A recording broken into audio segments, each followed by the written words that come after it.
बोलो जयकारा, बोल मेरे श्री गुरु महाराज की जय। सौभाग्यशाली प्रेमी गुरुमुखों,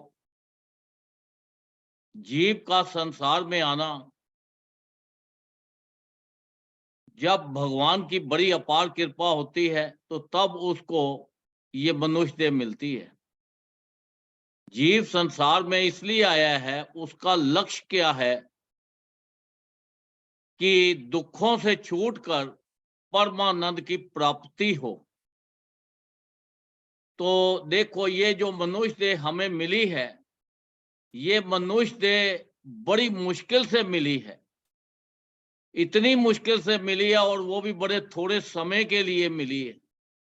और ये जो समय है इतना कीमती है कि हम इसको सांसारिक नश्वर पदार्थों में ही खराब कर रहे हैं।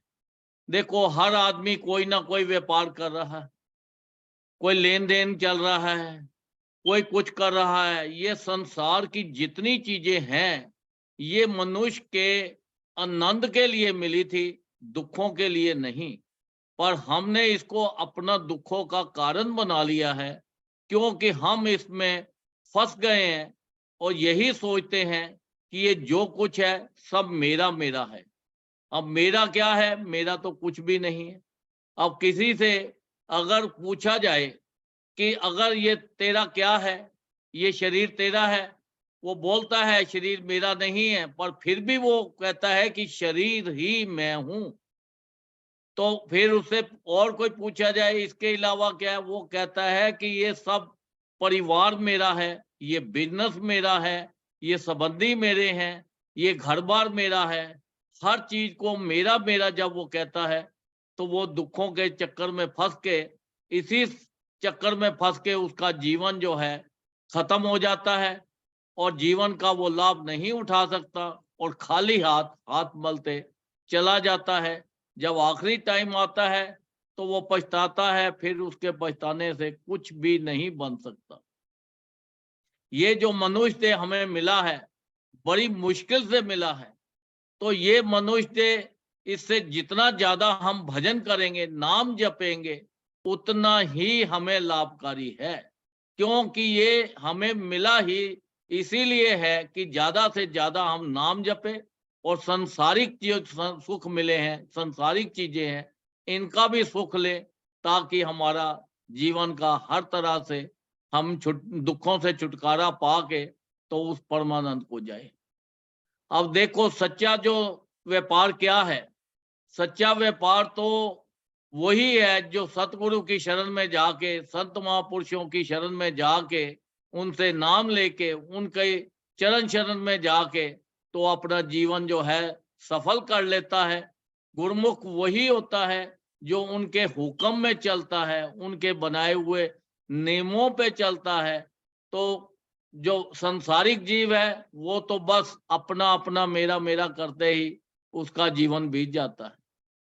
तो ये हमें बड़ी मुश्किल से जो हमारे ऊपर इतनी कृपा करके हमें मिली है चीज, तो हमें इसका पूरा पूरा लाभ उठाना है। अब हमें इससे सच्चा सौदा करना है। तो देखो, संसार के अंदर हर इंसान चाहता है मुझे सुख ही सुख मिले, पर सुख का जो कारण है वो तो हमें ढूंढना है। सुख कहाँ से मिलेगा? उस परमात्मा के नाम से मिलेगा, संसारिक चीजों से नहीं मिलना। देखो, हम कहीं पे भी जाते हैं तो हमारी आंखें कुछ वहां से लेके आती हैं। अगर हम कुछ वहां पे सुनते हैं तो हमारे अंदर कुछ ना कुछ उसका असर होता है। अब कहीं भी हम मुख से अपनी वाणी बोलते हैं तो उसका भी असर जो है हमारे शरीर पे, हमारी आत्मा पे पड़ता है। तो हम कहीं पांव चल के जाते हैं, कोई हाथ हिलाते हैं, जो भी हम कर्म करते हैं, ये सब हमारे कर्म बनते चले जाते हैं। ये हमारा खाता एक जो खुला हुआ है भगवान के घर पे, उसके अंदर ये सब लिखे जाते हैं। और ये खाते के अंदर जब आखिरी वक्त आता है तो हमारा हिसाब साथ साथ हो जाता है। कई बार हमारा हिसाब पहले भी हो जाता है। हम परेशान हो जाते हैं, बीमार हो जाते हैं और कई उलझने आ जाती है। तो जो प्रेमी, जो गुरुमुख हर वक्त उठते बैठते चलते फिरते उस परमात्मा का नाम जपता है, उसको ना तो कोई दुख आता है, ना ही उसको कोई बीमारी आती है, और संसार के सारे सुखों का आनंद लेते हुए वो अपना मौज मस्ती से उस परमानंद को प्राप्त हो जाता है।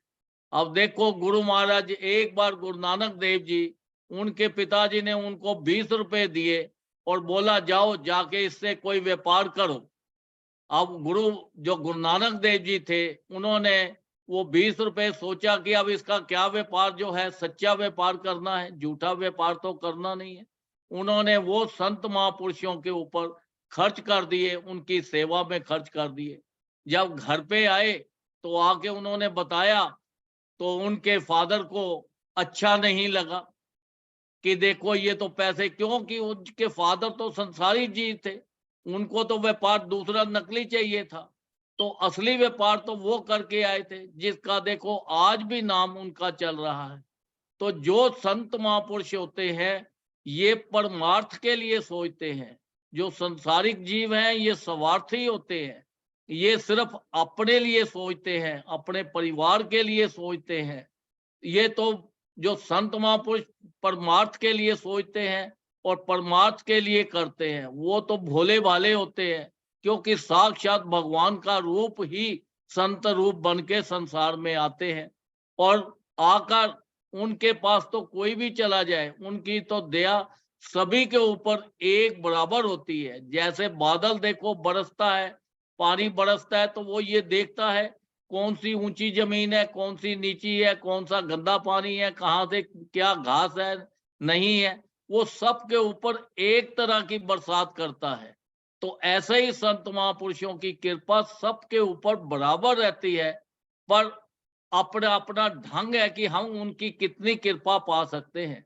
जितना ज्यादा हम भजन करेंगे, उनके बनाए हुए हुक्म में चलेंगे, उन्होंने देखो 5 नियम बनाए हैं हमारे लिए, कितनी हमारे ऊपर कृपा करके आसान तरीके बना दिए।